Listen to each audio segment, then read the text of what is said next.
It's the Acting Income Podcast with Ben Houck, episode 26, How Self-Sabotage Affects the Actor, and What to Do About It, with Jenn Lederer. It's the Acting Income Podcast with Ben Houck. Turn your passion into income, Ben will show you how. With all the resources that you need to make it as an actor in an expensive city. To stay balanced and make money, you really can't go wrong with actingincome.com. Welcome to the Acting Income Podcast.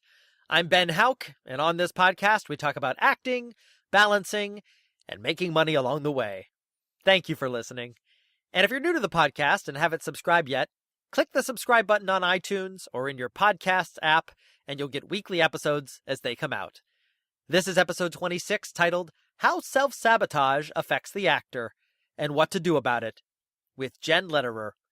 The show notes for this episode have all the important links referenced in today's show, which you can pull up right now at actingincome.com/episode 26. And now, here's a word from today's sponsor, the Phicorp Workbook. So you're an actor who's considered financial core status, but you're just not sure what to believe or really what to do about it. You need the Phicorp Workbook. The Phicorp Workbook is just that, a workbook to help you learn about what financial core status is, what you keep, lose, and gain when you go Phicorp, and, if you decide you want to go that route, what to do before, during, and immediately after going Phicorp. Sure, there's a smattering of free online info about Phicorp, but none rivals the easily readable and thorough content of this downloadable ebook, which you can turn to whenever you have a question about Phicorp. And since it's related to the acting business, consult your tax preparer to see if the Phicorp Workbook is a full tax write-off for you at tax time. Join others who have downloaded the Phicorp Workbook and visit phicorpcentral.com/workbook. That's phicorpcentral.com/workbook. If for some reason you think that the subject of this episode, self-sabotage, doesn't affect you, well, let me just say, when I was interviewing today's guest, Jenn Lederer, the very first return guest on the Acting Income Podcast, I didn't think self-sabotage affected me either. But it did. And whoa. And I think I hit the jackpot in talking to Jenn about self-sabotage, because what she says, my friend, is deep. And by that, I mean there are layers and layers of keen insight into self-sabotage in this episode. So many that you're going to want to listen once, twice, 3 times to this lady.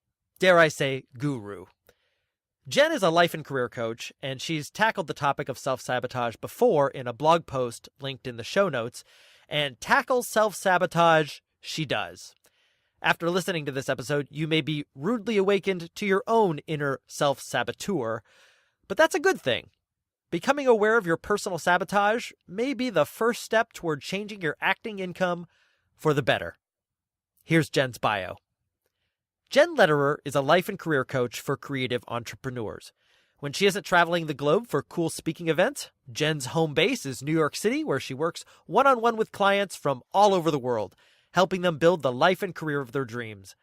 Jenn is also writer and host of Weekly Alignment, a weekly web series that takes a satirical look at the world of entrepreneurship, self-help, and spirituality. If you like to stream your podcast episodes, let me say, this one you're going to want to download or bookmark or whatever it is you do so you can easily access it. Anything less would be a pretty good example of self-sabotage. So, here's my interview with Jenn Lederer. Jenn Lederer, welcome back to the Acting Income Podcast. Thank you, Ben. It's exciting to be back. Well, your last episode was episode 17, and it was titled, How to Define Your Relationship with Money to Better Finance Your Acting Career. And it was a quite popular episode, and people told me that they want to listen to it more times than just the one time that they listened to it. So I wanted to have you back. And one topic I wanted to talk about was something that's probably very important to some actors, and that's success. But it's actually the opposite of success we're going to talk about today. When actors are in their careers, they have a lot of challenges in their way. They have people shutting them down left and right as they try to succeed, as they try to book acting work. And sometimes it's not just other people who are shutting them down, it's themselves. They are sabotaging themselves. So that's the topic today, self-sabotage. Now, I understand you have quite some insight on self-sabotage. What can you tell me about self-sabotage? What is self-sabotage? What does it mean to sabotage oneself? Yeah, one of my really favorite mentors who I follow, her name is Nisha Moodley.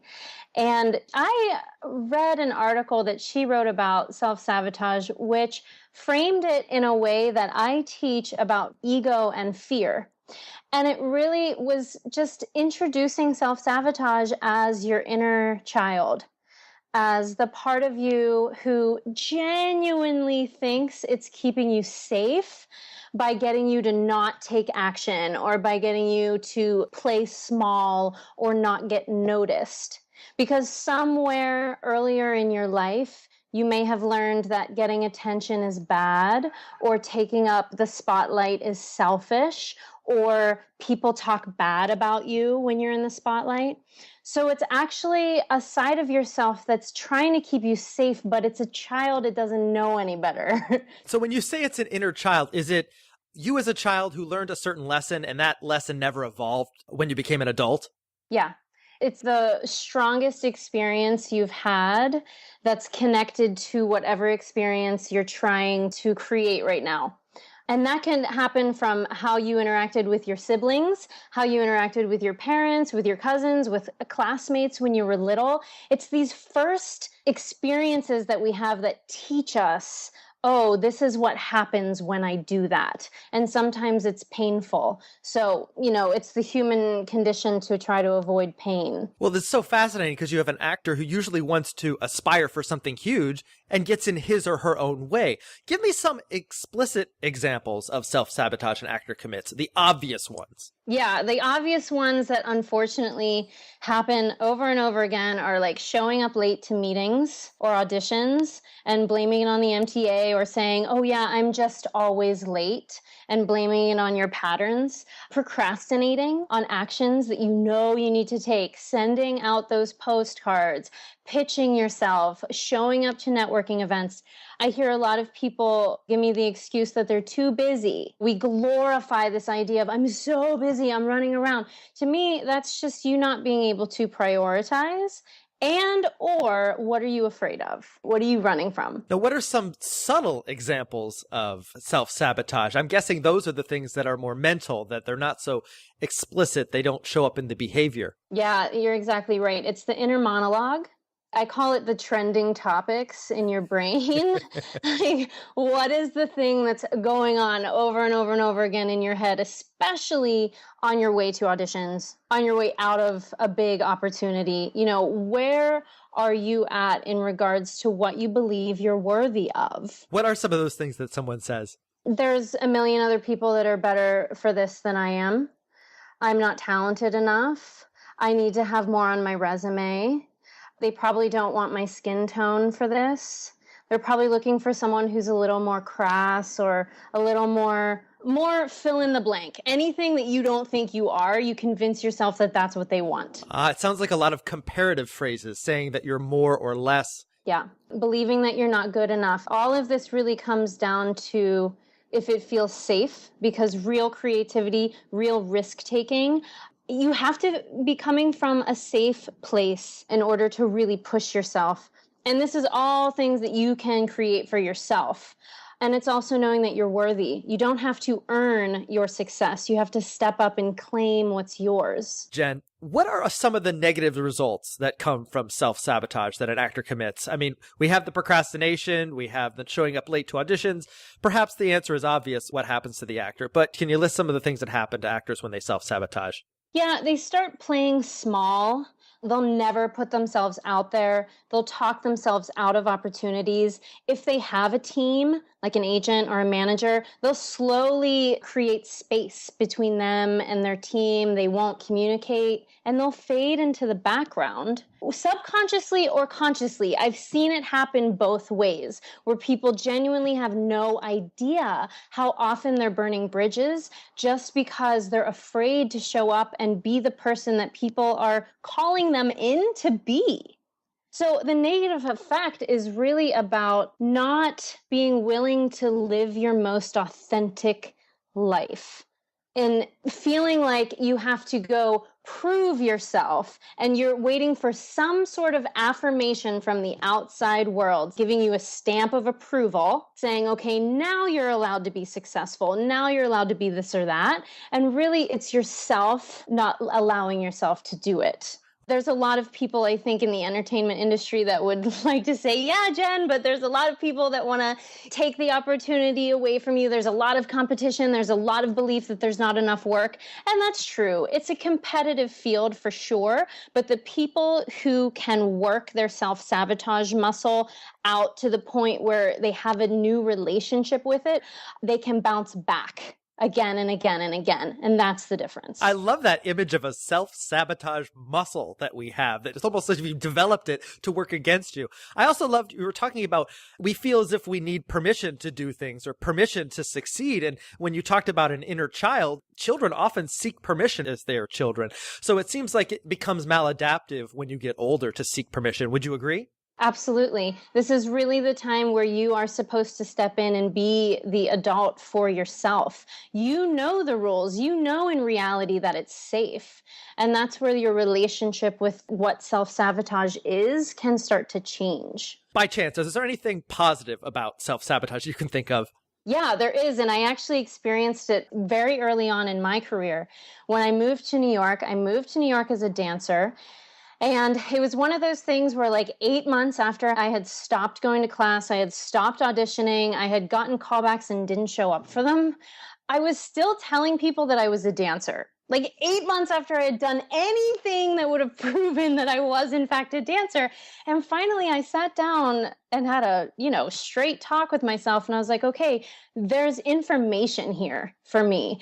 And I don't think that I was necessarily supposed to move to New York and be a chorus girl on Broadway. Not that there's anything wrong with people who do that, but that really wasn't where my zone of genius was gonna feed me. And that wasn't where I was gonna shine the most and be the most fulfilled by my work. So that information came when I was able to sit down with my self-sabotaging patterns and say, okay, why is this actually happening? Wow, that's fascinating. So it's almost as if it was your body saying you're going in the wrong direction. It was sabotaging one pursuit, perhaps to push you in a different pursuit. Is that some sense of what you were getting? Yes, that's so exactly what I'm saying, Ben, because your body is always trying to communicate with you. And oftentimes we shut down the communication that we're feeling because we immediately go into a judgment. We immediately go into, I'm self-sabotaging, so I'm bad, so I'm wrong, so I'm unworthy, and I should just hide in my room for the weekend and cry. Instead of saying, oh, this is a chance for me to explore. This is a chance for me to get to know myself a little better, go underneath the actions that I'm doing and figure out why. Because that's when the relationship can change. Right. It seems as if, let's say that hypothetically you're pursuing happiness and you push yourself in a direction that your body will not find itself happy. You end up self-sabotaging. And it may help you to become more aware of your self-sabotage so that you can push in a different direction that might actually yield happiness. Mm-hmm. You can experience this in relationships too. When you feel yourself falling into a pattern that you're like, I've been here before. This doesn't end well.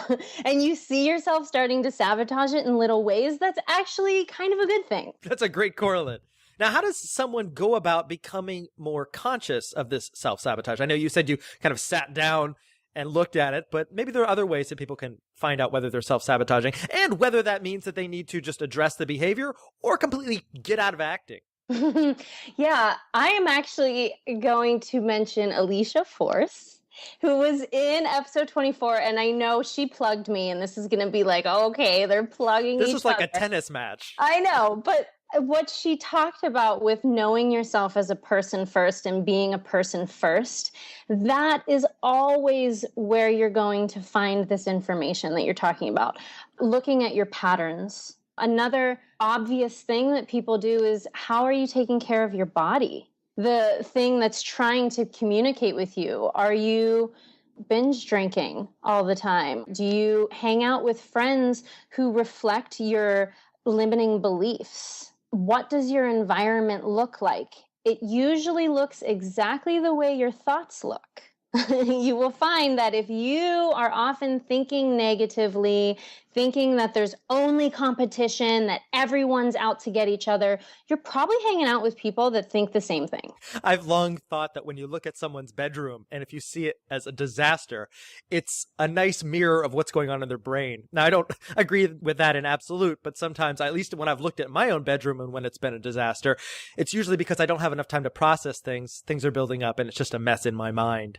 Your story also reminded me of a time when I was really, really busy. I think I was working about 6.5 days a week on average. And I was working as a stand-in, usually just sitting around on stairs waiting to be used. I was eating horrible food, getting heavier, and just becoming miserable. I wasn't able to work out. I was training for a marathon in that time, and I could never get out to run. So one day I didn't have to work. I went to Central Park on a mission to go on a run, and instead I went down to the pond and I sat and watched ducks, which was not what I wanted to do. But I told myself, it was almost as if I was taken over. I sat and watched ducks, and I thought about my life, and I saw that what I was doing was getting in the way of what my body really wanted to do. From that point, I realized I need to pull back on work, and I need to put exercise back into my life. I started working out, I hired a personal trainer, and I started to feel a lot better. And really what came back to me was happiness and a better direction. Taking that break to focus on what I was doing. I figured you might like that story because it mirrors a lot of what you're saying. Yeah, slowing down is a beautiful way to really look at what's happening. We live in a society where, like I said, being busy is a good thing, and having 1,000,001 things going on in your day, it means you're important. So we think that when it's time to quote unquote fix something, we have to put more on our plate. We have to figure out more, take more courses, talk to more gurus. And really it's eliminating. Find silence and really connect with yourself. And it's super uncomfortable to do that. So it's understandable why it can be filled with resistance for people. Right. I was pretty much forced, I think, to sit by that pond. Now, if someone is legitimately busy, I know some people make an excuse and say they're busy, but other times they're legitimately busy. Do you have any tips for finding in the busy times some moments to reflect? Is it on the subway? Is it just before you fall asleep? When is it? Do you have any tips? I love the shower. I love the shower for reflection. The water also actually helps with that. When you're around water, it immediately invokes a sense of flow and creativity. But the excuse of being busy, that goes into your relationship with what your schedule is. So if we could switch it into, I get to do all of this right now, and look at it as a temporary situation and make sure that you are doing everything in your power to make sure that you are not going to be busy for a whole year. Maybe it's the summer, you pick up a lot of extra gigs, so you have more time in the fall to take the classes that you want. It should all be strategic in a way that's moving you forward towards what you want. But, if you don't check in with yourself, you could be moving towards a goal that you don't actually even want anymore. I want to say hallelujah. Yeah. Now, Jenn, what are some of the possibilities that awaken when self-sabotage is replaced with different behaviors? So ultimately, when you can look at your self-sabotage as a teacher, because that's what it is, it's coming up for you as a chance to grow, as a chance to get to that quote-unquote next level that everyone's always talking about. This is when you will start to take a stand for what you truly want. It's when you will happily say no to an opportunity, not because you don't have time, not because there's another thing coming, but because you're so clear that it's not for you. That if this is not serving me, if this is not making me happy or fulfilling me in some way, it's a no. It's either an absolute yes or an absolute no. And that comes with really getting in tune with what you want and not having to throw spaghetti at the wall and say, let's just see what sticks because I'm not worthy of anything, so I'll just take whatever. It's when you're self-sabotaging, you just say yes, yes, yes. But when you start to become aware of your self-sabotage and want to change it, you start to pick and choose. You become more choosy. You say no to certain things. Is that what you're saying? Yeah, absolutely. And I experienced this shift in my life coaching career. When I started to dabble in it as a 26-year-old, there was a lot of question of who am I to be doing this work? What gives me the right to be doing this work. And I know that actors feel that as well. I've heard a lot of actors actually explain how they feel guilty for the fact that they get to pursue their passion. So many actors just have such kind souls. You're very empathetic and you feel the pain of the world. So that can be a big pressure for some people to feel like, who am I to be going after this kind of selfish career when there's like all these other things going on in the world. So being able to go after what you want and not talk yourself out of it comes with knowing that you're worthy of doing it. In hearing you talk about this, I remembered the times that I've been so busy and realizing neglect has built up. When I realize the neglect has built up and I've been getting in my own way, and then I start to make changes, my life becomes so exciting because my life is new again. I'm making different choices. They're foreign to me. It's exciting. And then usually what's happening is my body is more excited by these choices too, because it's more, I guess you could say, aligned with its real interests rather than disaligned when I was in a self-sabotaging route. So I just wanted to add that to the conversation.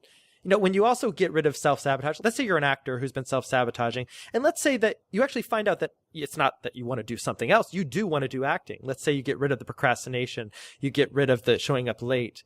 What are some other possibilities professionally that could happen to the actor once they start addressing any self-sabotage? One of the best side effects, I think, is the energy that you bring into the room. Suddenly, it is a real sense of authentic confidence. And it's a very thin line, I think, between ego and being confident. And that thin line is where it's coming from. So if it's coming from like me, like me, like me, I need you to like me, and wanting that affirmation from the external, that's ego. That's all ego. But when it's coming from, I am totally in alignment with where I'm supposed to be, and it's kind of uncomfortable for me to be here and claim that, but I'm doing it because it's part of my growth. People are magnetized to that. They're like, oh, wow, yes, I want more of that person in my life. But what that can mean is also more acting income then. Yeah, exactly. People want to work with people that are easy and fun and drama-free, and people who are centered and grounded and really taking ownership of their own energy and their own actions. They have the energy to do the right work because they're not filled with drama and fear. Well, Jenn, it's awesome that we talk about self-sabotage this time because quite coincidentally, you have a meditation program and you're about to release a meditation on self-sabotage. Could you tell the Acting Income podcast audience a little bit about this meditation program that you offer? Yeah, it's called 5 Minutes to Freedom, and it's called that because all of the meditations are under 5 minutes. So it's actually geared towards the quote-unquote busy person who might not have 20 minutes a day, but it can still be really effective when you just get quiet for 2 to 5 minutes. It's incredible the information that can come up.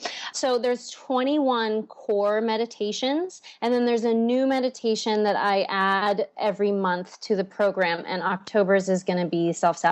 October's is on self-sabotage. I'll put a link to the meditation program in the show notes. Jenn, is there anything else you wanted to share on self-sabotage before we wrap this up?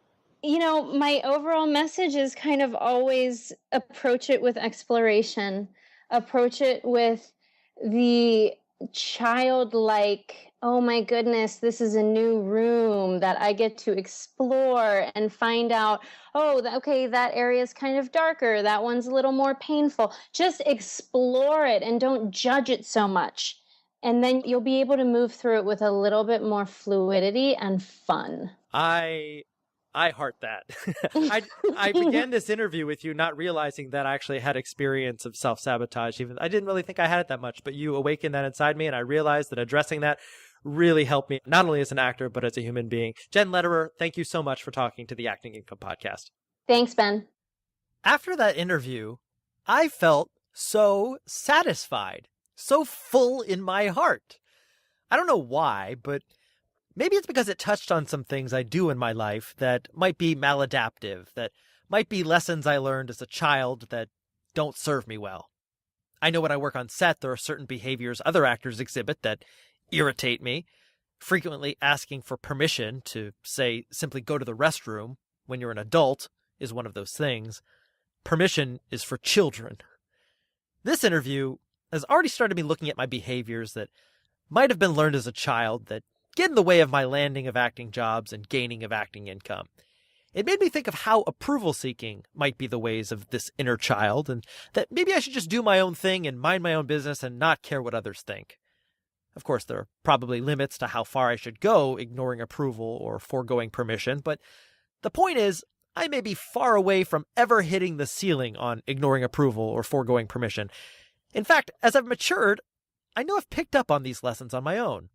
I don't ask for permission as much as my very obedient self did years ago. I don't seek approval as much when I work as an actor, though there's definitely room to grow.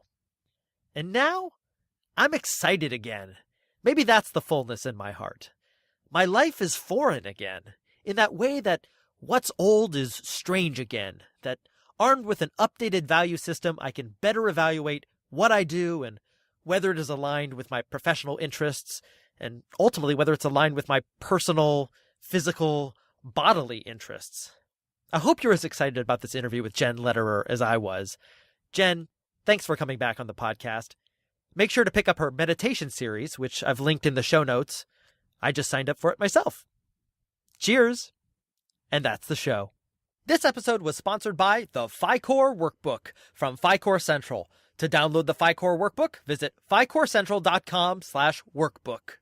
The show notes for this episode are available at actingincome.com/episode 26, where you can also leave a comment on this episode. You can also find Acting Income on Twitter and Facebook. Rate and review this podcast on iTunes by visiting actingincome.com/iTunes. Pitch an episode idea by visiting actingincome.com/pitch. And if you'd like to sponsor an episode, check out actingincome.com/advertise. I'm Ben Hauk, Abitika Halbe, and for more information, as always, check out actingincome.com.